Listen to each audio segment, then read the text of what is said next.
BBC atau British Broadcasting Corporation adalah lembaga penyiaran publik terbesar di dunia yang didirikan pada 18 Oktober 1922. Berkantor pusat di Broadcasting House di Westminster, London. BBC adalah penyiaran nasional tertua di dunia yang memiliki penyiar dengan jumlah karyawan terbesar di dunia. BBC mempekerjakan lebih dari 22.000 staf secara total. Lebih dari 16.000 diantaranya berada di penyiaran sektor publik. Terdapat total 35.402 staf ketika staf paruh waktu, fleksibel, dan kontrak tetap dimasukkan. BBC didirikan di bawah piagam kerajaan yang beroperasi berdasarkan perjanjian dengan Sekretaris Negara untuk Digital, Budaya, Media, dan Olahraga Pemerintah Britania Raya. Kegiatannya didanai terutama oleh biaya lisensi televisi tahunan yang dibebankan kepada semua rumah tangga, terutama oleh biaya lisensi televisi tahunan. Perusahaan dan organisasi di Britania Raya yang menggunakan secara jenis peralatan untuk menerima atau merekam siaran dari televisi secara langsung dan melalui layanan e-player, biaya lisensi ditetapkan oleh pemerintah Britania Raya yang disepakati oleh parlemen dan digunakan untuk mendanai radio, televisi, dan layanan daring BBC yang mencakup negeri-negeri dan wilayah Britania Raya. Sejak 1 April 2014, biaya tersebut juga mendanai BBC World Service atau diluncurkan pada 1932 sebagai BBC Empire Service yang mengudara dalam 28 bahasa dan menyediakan siaran televisi, radio, dan layanan online secara komprehensif dalam bahasa Arab dan Persia. Layanan televisi BBC di Britania antara lain adalah BBC One, BBC Two, BBC Three, BBC Four, saluran berita BBC News, dan 2 saluran anak-anak CBBC Channel serta GBBC. BBC juga mengelola sebuah stasiun yang dikhususkan untuk politik. BBC Parlemen yang menyajikan berita Parlemen Britania, Skotlandia, Parlemen Eropa, serta Senat Amerika Serikat. Operasi BBC dijalankan oleh BBC Worldwide, termasuk saluran televisi internasional lainnya, seperti BBC World News, BBC Prime, BBC Amerika, BBC Kanada, dan BBC Jepang. Beberapa tokoh kunci yang berperan dalam pendirian dan pengembangan awal BBC. Yang pertama ada John Reid. Sebagai Direktur Jenderal pertama BBC, John Reid memiliki visi untuk menjadikan penyiaran sebagai sarana untuk menginformasikan, mendidik, dan menghibur masyarakat. Reid berhasil membangun fondasi kuat bagi BBC dan menetapkan standar etika serta kualitas siaran yang tinggi. Dan yang kedua ada L. Stanton Jeffries. Sebagai Direktur Musik pertama, Jeffries memainkan peran penting dalam pengembangan program musik dan siaran langsung di BBC. Dan yang terakhir ada Peter Hitchcallies diangkat sebagai kepala teknik pertama BBC pada tahun 1923. Sebagai chief engineer, ia berperan penting dalam pengembangan teknologi penyiaran dan ekspansi jaringan siaran BBC.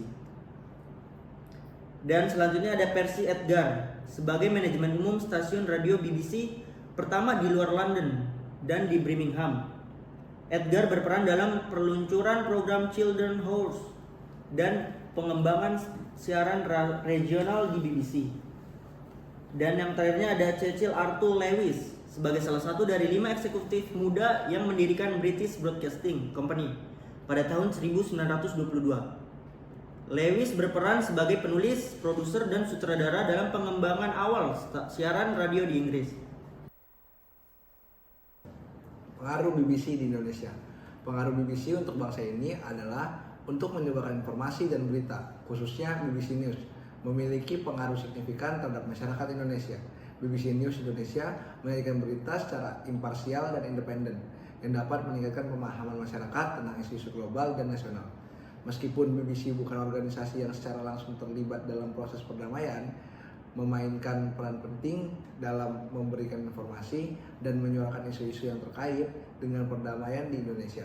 Hal ini karena pada 30 Oktober 1949, BBC memulai siaran berbahasa Indonesia. Dalam kurun waktu tersebut, selama puluhan tahun BBC melaporkan peristiwa dunia dan apa yang terjadi di tanah air dengan menggunakan bahasa Indonesia. Mereka mengikuti perjalanan Indonesia dari masa Soeharto hingga era reformasi. Tidak cuma itu, beberapa peristiwa besar lainnya seperti serangan teror dan ancaman dan bencana alam juga tidak luput dari pemberitaan BBC. Di samping kejadian-kejadian tersebut, BBC turut aktif dalam menyebarkan berita. Langkah Indonesia dalam menyebarkan pesan perdamaian.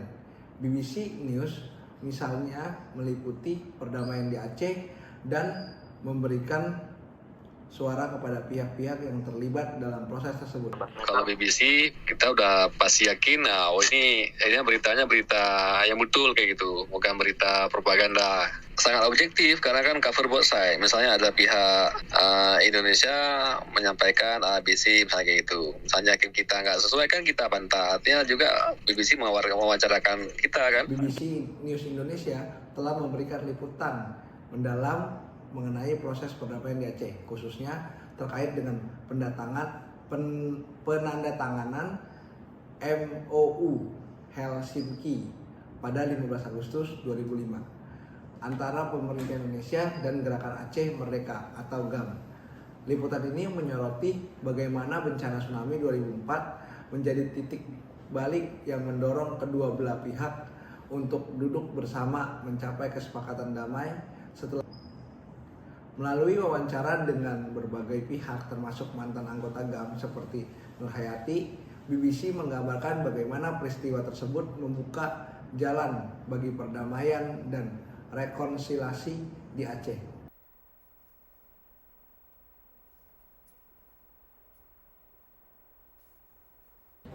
Audiens BBC. Dalam website kompasiana.com dengan judul Sekilas Kenangan, mencari berita aktual melalui siaran radio luar negeri, yang tertulis oleh Joko Martono.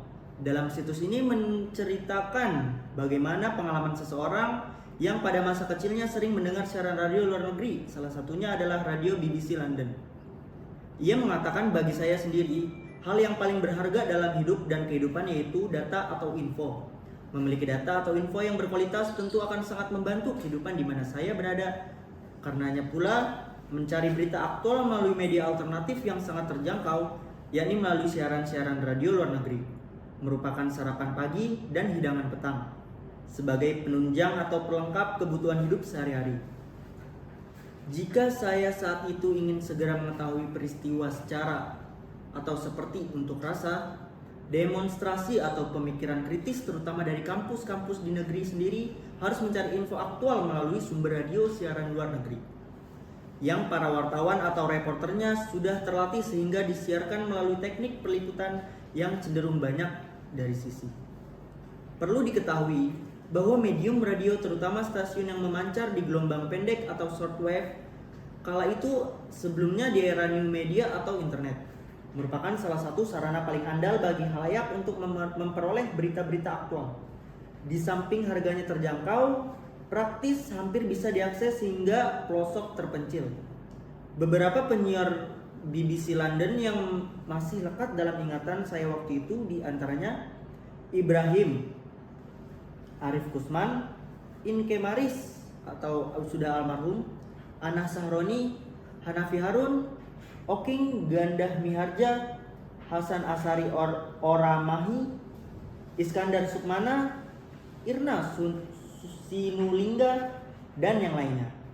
Mereka bekerja secara on time. Perencanaan siaran dan materinya sudah dipersiapkan matang, sehingga setiap agenda berlangsung sesuai rencana yang telah disusun sesuai pedoman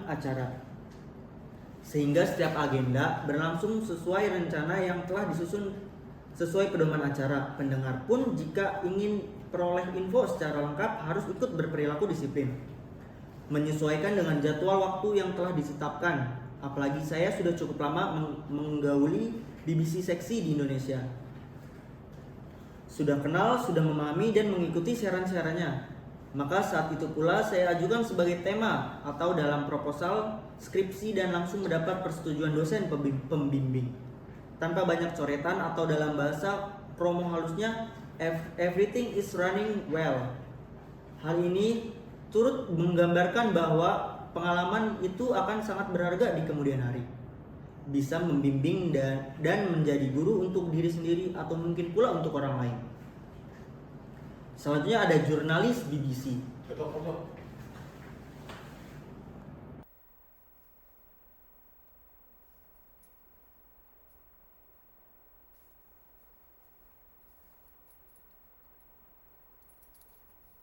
Jurnalis BBC. BBC London siaran di Indonesia menginjak usia ke-71 tahun pada tanggal 30 Oktober 2020 lalu. Untuk merayakannya ditandai dengan peluncuran buku berjudul London Calling. Pengalaman bekerja di BBC, buku itu dibuat berdasarkan catatan pengalaman 33 orang yang masih atau pernah bekerja untuk BBC siaran di Indonesia. Ditambah 2 catatan wafat obituari mengenai 2 orang mantan kepala siaran Indonesia. Buku yang dicetak oleh penerbit Kosakata Kita atau biasa kita singkat dengan KKK. Ini mengungkapkan berbagai aspek mulai dari kisah bagaimana penulisnya bisa bekerja untuk lembaga media bergengsi itu, juga pengalaman profesional yang mereka jalani setelah penyandang nama besar BBC. Banyak sekali pengalaman menarik yang saya dapati ketika melakukan liputan sebagai wartawan BBC siaran Indonesia. Contohnya waktu saya melakukan liputan soal pengungsi di Manado, saya diantarkan oleh seorang sopir taksi untuk 3 hari berturut-turut. Saya tidak mengatakan bahwa saya seorang wartawan dan dari BBC, tapi pada hari ketiga dia mendengar saya menceritakan atau memperkenalkan diri kepada narasumber bahwa saya wartawan BBC London, nama saya Rohmatin Bunasir. Begitu pulang, dia bertanya, "Ibu ini wartawan BBC London, namanya Rohmatin Bunasir. Saya setiap pagi mendengarkan siaran ibu dan sekarang saya senang sekali." Dia melihat saya seperti tidak percaya begitu. Kemudian saya juga punya kesempatan untuk melakukan liputan pengungsi Rohingya di kamp pengungsi terbesar di Cox's Bazar di Bangladesh. Di sana saya melihat begitu banyak pengungsi yang berjejal di dalam satu lapangan sepak bola. Itulah skala besarnya waktu itu. Salah satu pengalaman jurnalis BBC dalam buku ini adalah Anton Alfiandi dengan kisahnya yang berjudul Karena BBC Saya Mengenal Dunia. Dari sang bapak Anton mengenal radio luar negeri, Anton akrab mendengarkan radio luar negeri sejak duduk di bangku sekolah dasar. Dari berita radio tersebut, ia banyak mengikuti berita dunia. Ia masih banyak ingat dengan nama-nama Nuim Hayat, Murkona, dan Ebet Kadarusman yang membawa berita di seluruh dunia. Mahasiswa yang berkuliah dengan jurusan hubungan internasional ini menuliskan bahwa BBC World Service sebagai jembatannya dalam mengikuti perkembangan dunia. Karena kekaguman pada BBC, Anton mengirim lamaran kerja ke BBC pada tahun 1990. Pada saat itu ia belum lulus kuliah. Berminggu-minggu kemudian, BBC membalas surat lamaran Anto dengan hasil ia tidak diterima. Setelah lulus kuliah, ia bekerja di harian Jakarta Post. Liputan pertamanya mengenai kesenian Betawi dengan berbekal pengalaman yang ada pada tahun 1992, Anton melamar lagi ke BBC.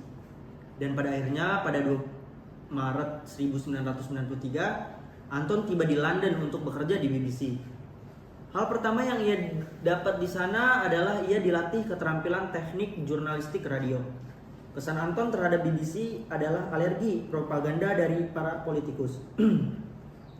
BBC membuka mata Anto tentang keluasan dan ragam Indonesia pada tahun 2008. Merupakan liputan paling berkesan bagi Anton pada saat itu ia memilih untuk berbasis Chicago, yang dimana kota tersebut merupakan tempat tinggal Barack Obama. Berkat kontak dengan seorang dosen NIU, Patricia Henry, ia bisa ikut dengan rombongan relawan Obama berkampanye di kota Gary, Indiana.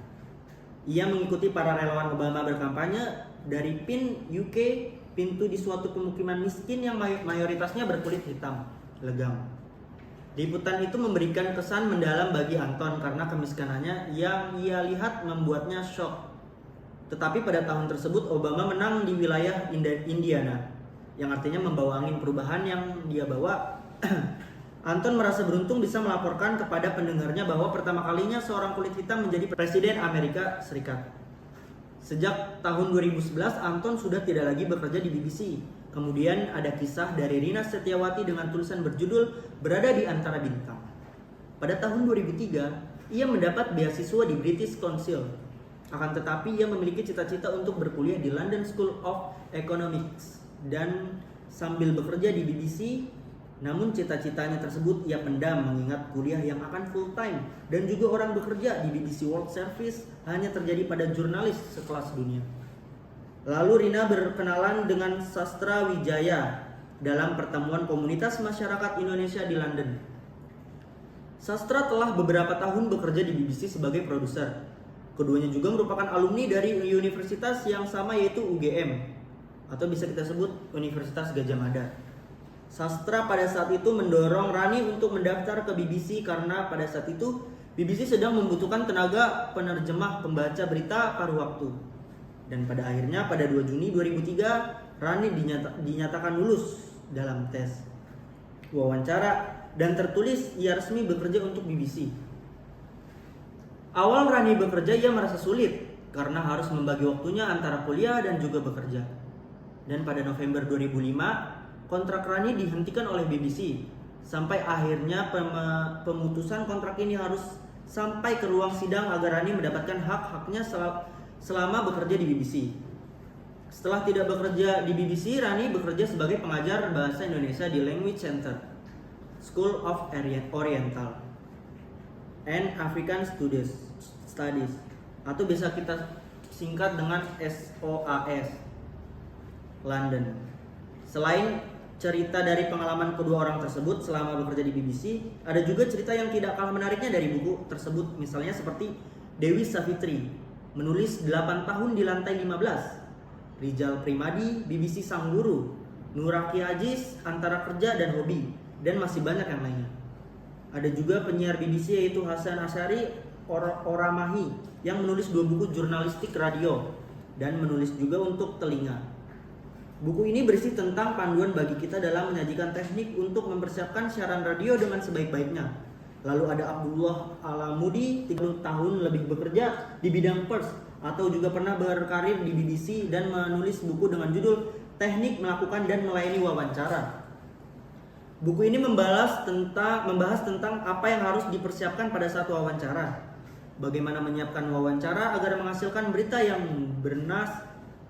benar dan juga memastikan interview yang kredibel dan juga bermanfaat.